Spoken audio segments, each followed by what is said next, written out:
to build the strongest economy in the G7.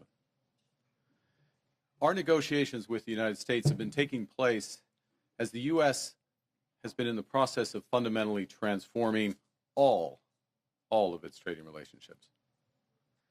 This new U.S. trade policy has several motivations: to raise tariff revenues, to protect strategic industries, to encourage foreign investment in the United States, and to change trade and non-trade policy in U.S. partners. And to these ends, the United States has announced a series of trade actions. Those began near the start of this year with the so-called IEEPA tariffs against Canada and Mexico based on U.S. concerns about the border and fentanyl trafficking. Those were quickly followed by reciprocal tariffs on every U.S. trade partner and very high sectoral tariffs applied globally on strategic industries, including steel, aluminum, autos, and copper. The United States has also imposed substantial trade actions on the Canadian lumber industry. Now, in recent weeks, the United States has agreed a series of trade deals with a variety of countries. And these deals have several aspects in common. First, baseline tariffs that cover a broad range of goods and services that are substantially higher than those U.S. tariffs that existed before. In fact, the average U.S. tariff rate on the world has jumped from just over 2% at the end of last year to almost 16%, 8 times higher, 16% currently. Those trade deals with other countries also have limited or no relief from those sectoral tariffs in those strategic industries such as steel and autos. They include substantial commitments by the U.S. trade partners for investments in the United States and significant unilateral trade liberalization measures by U.S. trade partners. As a result of these developments, the breadth and the depth of the changes in U.S. trade policy have become more fully apparent. Specifically, under the new U.S. approach, countries must now buy access to the world's largest economy through a combination of tariffs, investments, unilateral trade liberalization, and policy changes in their home markets. Now, as in previous trade disputes, Canada has implemented a series of retaliatory tariffs. Their objectives have been to protect Canadian workers and businesses and to incentivize a negotiated settlement with the United States. Few other countries followed suit.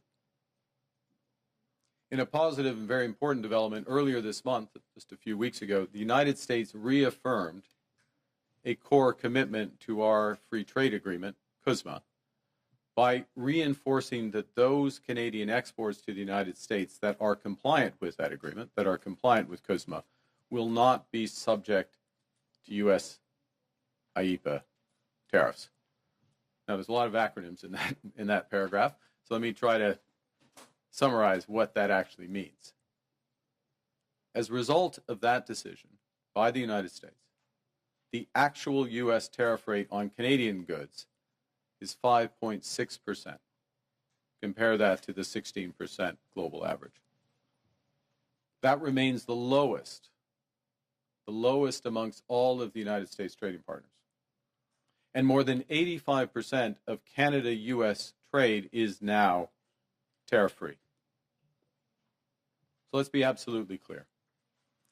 Canada currently has the best trade deal with the United States. And while it's different from what we had before, it is still better than that of any other country. So as we work to address outstanding trade issues with the United States, it's important, it's vital. We do everything we can to preserve this unique advantage for Canadian workers, Canadian businesses. And doing so will require both building on a soon-to-be revised CUSMA, our free trade agreement with the U.S. and Mexico, as well as developing a new form of trade and security partnership with the United States. In this context, and consistent with Canada's commitment to CUSMA, I'm announcing today that the Canadian government will now match the United States by removing all of Canada's tariffs on U.S. goods specifically covered under CUSMA.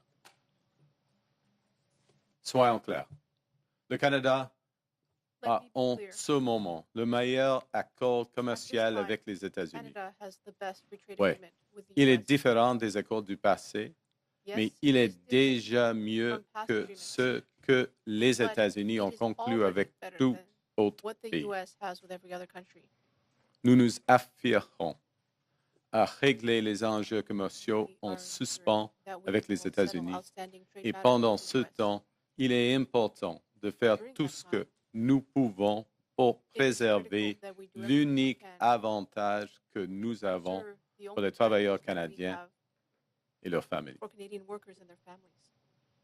Nous devrons donc nous appuyer sur l'ACM qui sera revu sous peu et nouer une nouvelle forme de partenariat de commerce et de sécurité. Dans ce contexte, et conformément à l'engagement du Canada à respecter l'ACM, j'annonce aujourd'hui que le gouvernement du Canada prendra des mesures équilibrantes à celles des États-Unis et éliminera tous les droits de douane canadiens sur les marchandises américaines qui sont visées par l'ACM. Cette décision entraînera en vigueur le 1er septembre 2025. This decision will take place, or take effect rather, September 1st of this year. So in short, the situation we're in now is that Canada and the United States have reestablished free trade for the vast majority of our goods. Canada will retain our tariffs on steel, aluminum, and autos as we work intensively with the United States to resolve the issues there. Indeed, our focus is squarely on these strategic sectors and the future. The Canadian government will begin our preparations for the CUSMA review process that is due next year by launching new consultations starting next month to assess Canadian priorities in the new global trade environment. And in addition, following my conversation with the President of the United States yesterday, Canada and the United States will intensify our discussions to address current trade challenges in those strategic sectors and to seize major immediate opportunities for us both in trade, investment, and security. There are many such opportunities. Les États-Unis constituent l'économie la plus importante et la plus dynamique au monde. Et le Canada est l'un de ses plus importants partenaires commerciaux. Le Canada est le deuxième investisseur étranger en importance aux États-Unis et bon nombre de nos entreprises sont essentielles aux chaînes d'approvisionnement complexes qui stimulent la compétitivité américaine.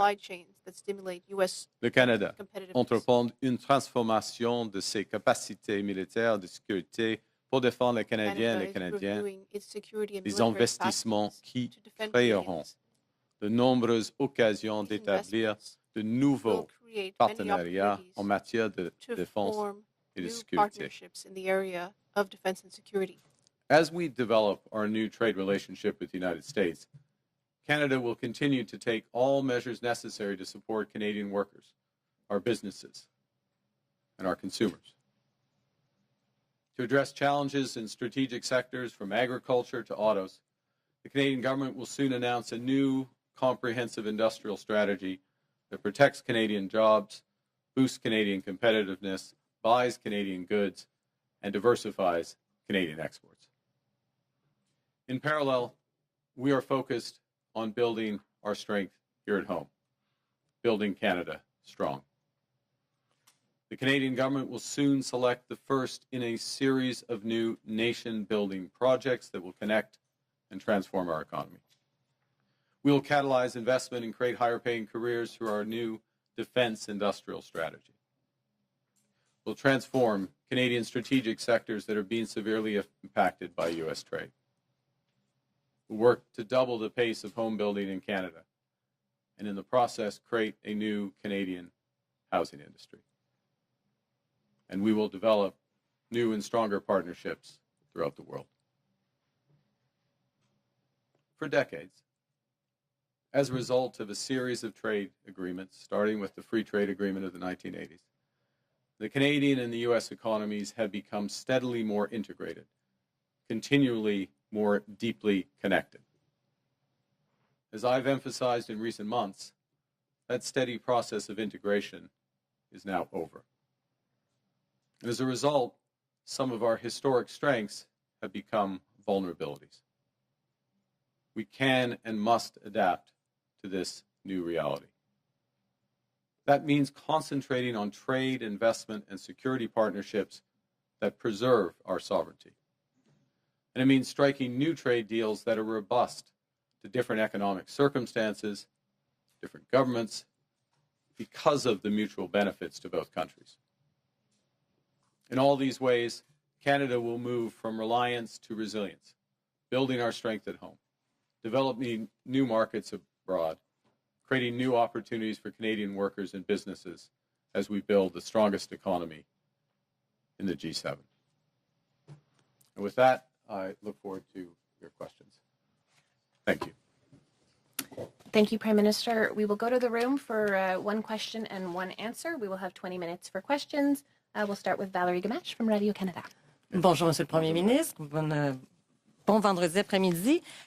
On comprend que depuis le début de l'été, vous avez fait plusieurs concessions. Il y a eu la taxe numérique, il y a eu le 5 % la cible de l'OTAN qui a été haussée. Aujourd'hui, il y a ces tarifs qui sont abandonnés. Avez-vous des garanties de l'administration américaine qu'avec ces concessions-là, on pourra en venir à une entente cet automne, par exemple, dans un délai raisonnable? Merci pour votre question. OK, en ce qui concerne le temps, on verra. Mais ce qui est clair est que les États-Unis nous accordent le meilleur accord commercial du monde avec les États-Unis. C'est-à-dire plus de 85 % de nos exportations aux États-Unis sont dans l'état de libre-échange. Ce qui est important maintenant, c'est le secteur stratégique. Et maintenant, aujourd'hui, le gouvernement du Canada harmonise avec les États-Unis en ce qui concerne ce montant des exportations, des importations au Canada. Et ça, c'est une base officielle, avec une décision officielle du président des États-Unis il y a 2 semaines. Deuxième point, c'est le moment de cibler nos efforts dans le secteur stratégique, l'acier, l'aluminium, les autos, le bois d'œuvre. Et il y a une possibilité, il y a l'occasion d'avoir un accord stratégique avec les États-Unis, un partenariat économique et de sécurité avec les États-Unis qui concerne les secteurs, ces secteurs-ci, avant la revue de l'ACM. Parce que la revue de l'ACM va prendre 6 mois, peut-être 12 mois, peut-être 18 mois, on verra. Et c'est le moment de régler la situation avec les secteurs stratégiques. Merci. Je pensais qu'on avait juste ça. Et justement, pour l'acier, l'aluminium, ces secteurs clés, quel est le message que vous avez pour les gens de cette industrie aujourd'hui? Oui, aujourd'hui, on garde encore les tarifs dans ce secteur. Premier point. Deuxièmement, nous venons de mettre en œuvre des initiatives, par exemple pour le secteur de l'acier, la liquidité pour les entreprises, le capital afin de renforcer la compétitivité des entreprises canadiennes, les nouveaux programmes d'approvisionnement pour l'acier canadien, des mesures pour les travailleurs dans le secteur de l'acier, par exemple.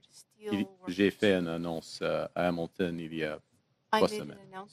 Et dans les prochaines, au début de septembre, nous allons dévoiler la stratégie de concurrence industrielle will pour unveil tous les secteurs an qui industrial sont strategy affectés for all par sectors la nouvelle that situation are being affected tarifaire by the à l'échelle new mondiale. tariff, Alors, the new nous global allons tariff situation. nous soutenons maintenant et nous allons soutenir We are currently supporting and les we will ouvriers, continue to les support travailleurs, les workers entreprises dans ces and secteurs. businesses in those sectors.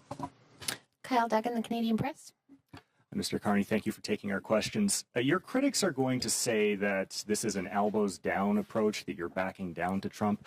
What are you gaining by dropping these tariffs? So the first thing to say is, let's be clear. We have the best deal of anyone in the world right now. We have the lowest tariff rate on average, a little over 5.5% versus that 16% average for the world, and in many cases much higher. We have that confirmed in an executive order of the president a few weeks ago. It's important that we preserve that. It's important that we preserve that while we focus on two things: the strategic sectors, steel, aluminum, autos, lumber, and we focus on the upcoming review and likely changes to CUSMA. So we are matching something the Americans have done here first. Okay? And it's very significant. It's unique. We get the benefit. The second thing is, and I'll take your analogy. And I have played some hockey over the years. And there is a time in a game, in a big game, and this is a big game, when you go hard in the corners, your elbows up. The time in a game where you drop the gloves in the first period and you send a message. And we've done that pretty uniquely in the world. We happen to have the best deal with the Americans right now. I know. But there's also a time in a game where you want the puck, you want a stick handle, you want to pass, you want to put the puck in the net. And we're moving later into the game, and we're at that time in the game. And that's where the engagement is. Thank you. And the German government says that you're going to Berlin next week. Can you tell us why you're going to Europe and what you're hoping to accomplish there? I'm very much looking forward to meeting with the Chancellor, members of his cabinet, a number of German businesses next week, next Tuesday. And it's picking up on discussions that we have had since we first met in Rome and in April, subsequently at the G7 and along the way, about how we can deepen our economic and security partnership with Germany, how we can turn the opportunities that exist already under CETA, our free trade agreement with Europe, but also across broader areas, and how we work and develop those. So I have a broader delegation with the Minister of Natural Resources, for example, will be there. The Minister of Defense will be there. The Minister of Industry will come as well, because there's a broad range of areas from critical minerals to energy and defense and security where we are intensifying our discussions with Germany. Many opportunities. As I say, it started in the spring, moves with this meeting. And we have a good partnership. Canada has a good partnership with Germany. It's been built up over the years, but it can be much, much better. And I'm confident that with this Chancellor and the focus of our government that it will be. Thank you. Mackenzie Gray, Global. Good morning, or good afternoon now, Prime Minister. You've dumped the digital services tax. You haven't responded to additional increases in tariffs from the Americans, and now you're removing counter tariffs here with no changes from the U.S. side in terms of how things are going. Why do you think appeasing Donald Trump in this trade war will work for Canada? Well, the first thing is we're matching what the United States has done, what the President has done. We have the best deal of any country with the United States right now. 85% of our trade is tariff-free. We are taking this step, which doesn't include the strategic sectors, but matches what they have done. It's in the spirit of CUSMA, our free trade agreement with the U.S. and Mexico, and it gives a good foundation to build on that. That's the first point. The second is that the president and I had a long conversation yesterday, and we see the opportunity to build on where our relationship already is. There's a host of areas for investment in both our economies, a host of areas on the security side that we can build on, and we intend to advance those discussions as rapidly as possible. So the foundation is very strong. The opportunity is great, and we want to focus on those opportunities both. And I want to emphasize this. I know it's a little complex, but there is a review of CUSMA coming, that free trade agreement. It's due to happen in the spring. Preparation should start now. We're starting our preparations. We're updating our preparations. I'm sure the other parties will soon as well.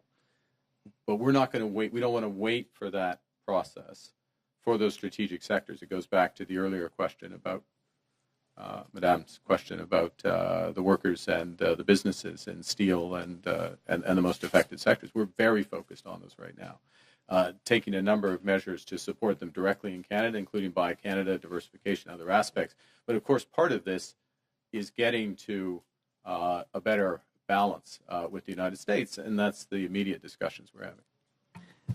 At pretty much every stop during the election, you referenced elbows up and saying that was going to be the strategy you take with the Americans. You also consistently said that Donald Trump was trying to break us so he could own us. Your new argument today is that Canadians should accept basically the best of a bad deal. What's been the change? Wait.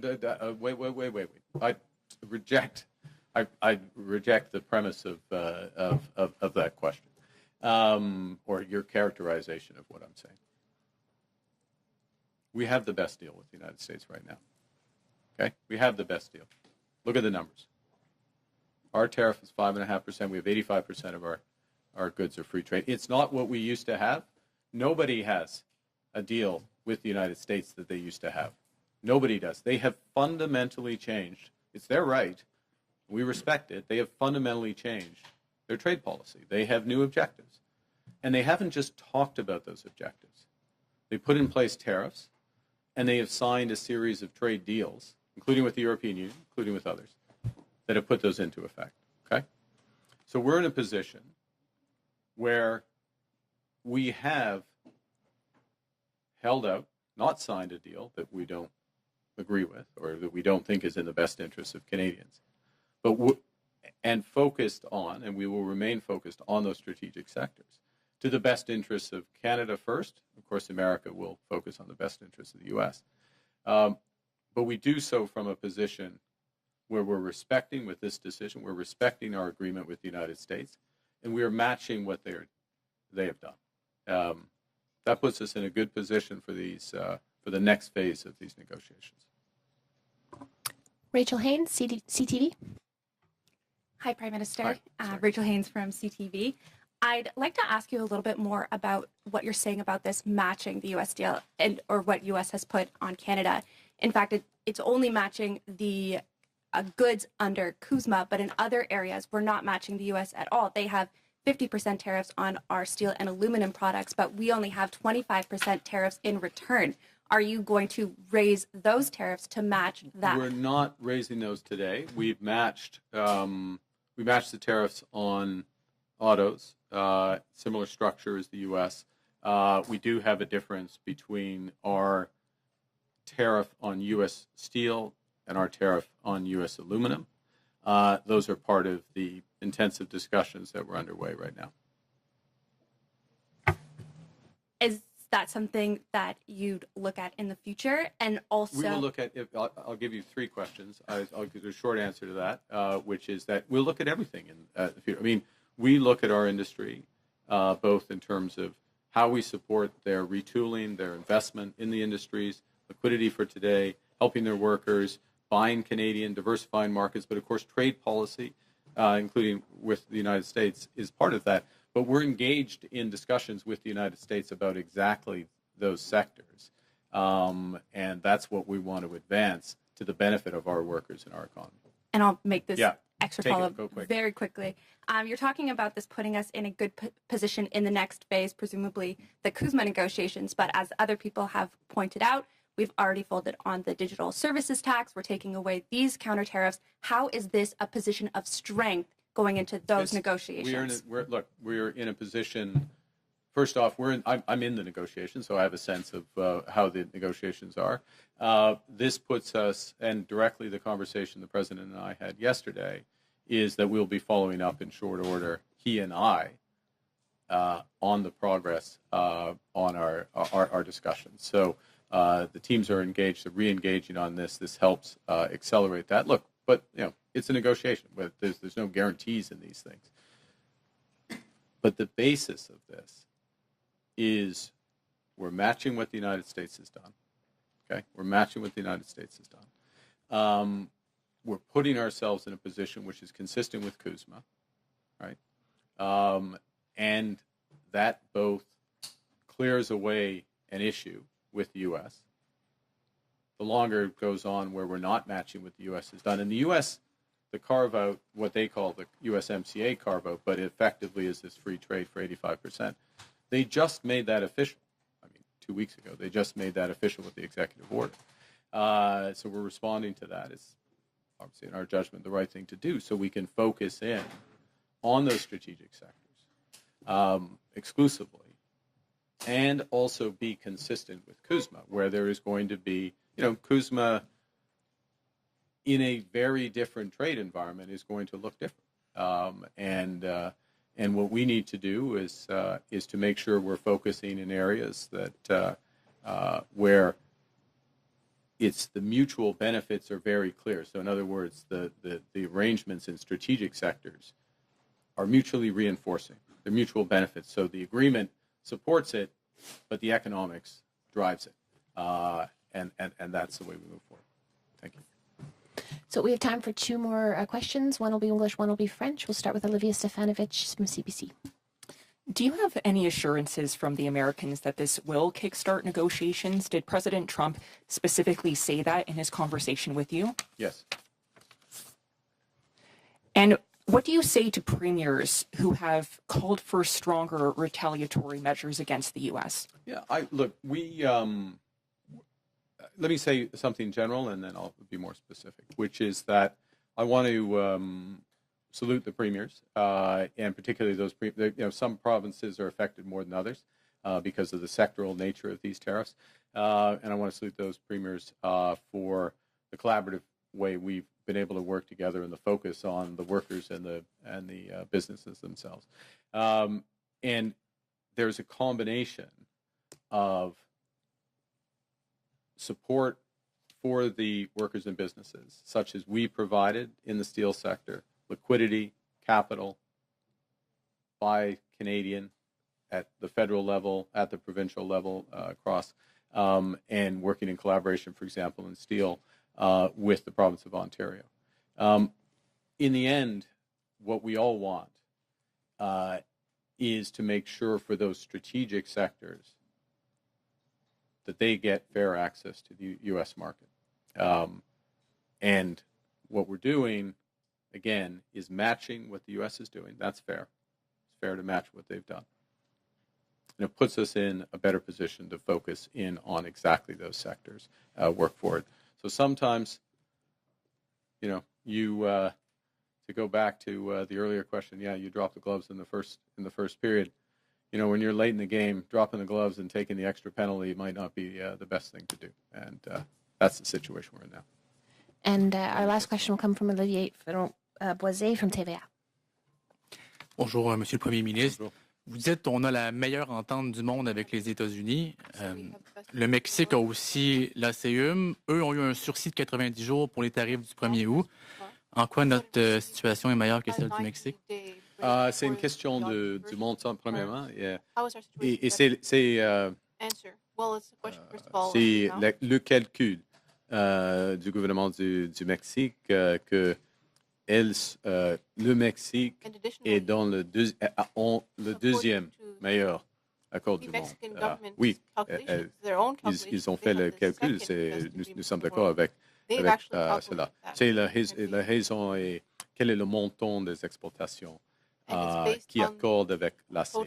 C'est plus grand ici au Canada, c'est plus de 97% maintenant au Canada. En effet, c'est tous nos exportations sont d'accord, sont d'accord avec l'ACM, sauf dans les secteurs stratégiques.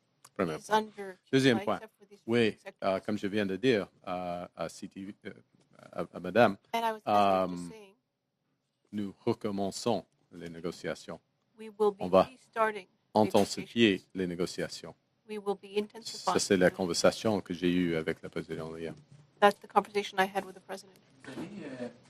Hier, sur le compte-rendu avec le président de la situation en Ukraine, est-ce que vous avez discuté d'un rôle éventuel pour le Canada dans les garanties de sécurité qui ont été discutées lundi à Washington en votre absence? Puis si oui, quel pourrait être le rôle du Canada? OK, c'est une bonne question. C'est une question très délicate et c'est une question fluide. Premier point. Deuxièmement, j'ai eu des conversations avec la coalition de la volonté, c'est-à-dire le Royaume-Uni, la France, l'Allemagne, l'Italie, le Canada et plusieurs d'autres, l'Australie et Nouvelle-Zélande, le Japon et puis des pays européens. Et nous avons fait de préparation avec cette coalition en ce qui concerne les garanties de sécurité. Notre chef de force canadien, elle participe dans toutes les discussions de la coalition de volonté, y compris les discussions avec les Américains. Alors, nous sommes en train de... C'est délicat, nous sommes en train de développer l'aspect tangible des garanties de sécurité. Mais ce qui est clair, on commence avec des forces armées ukrainiennes robustes. Il faut être robuste, l'armée ukrainienne. Mais il faut avoir des garanties sur la terre, dans l'air et sur la mer. Oui. Et quel sera le rôle du Canada et puis d'autres pays? Et avec une backstop, en effet, avec les États-Unis. Ça, c'est la question. Mais j'ai eu des conversations, oui, y compris avec Monsieur le Président Trump pendant les dernières semaines. On fait des progrès. On a, point final, si je peux, il y a une occasion maintenant d'arrêter ce guerre horrible, injustifiée, illégale, causée absolument par M. Poutine. Et les garanties de sécurité, c'est un aspect essentiel afin d'avoir de la paix. Mais on verra. Et le rôle des États-Unis est primordial. Le rôle du Canada sera important. Okay. Merci. Just the last bit or the... okay. I'll try and be quicker, which is that we are participating through the Coalition of the Willing, which is this broader group, 30 countries, France, the UK, Germany, Italy, Canada, Australia at the core. Okay. We've been participating in that for several months. Our Chief of Defense Staff has been participating directly in the smaller group within that Coalition of the Willing that is developing models for security guarantees, as has our National Security Advisor. And our Chief of Defense Staff, National Security Advisor, have been in contact with directly with their American counterparts on exactly these issues as well, the modalities, how this would work.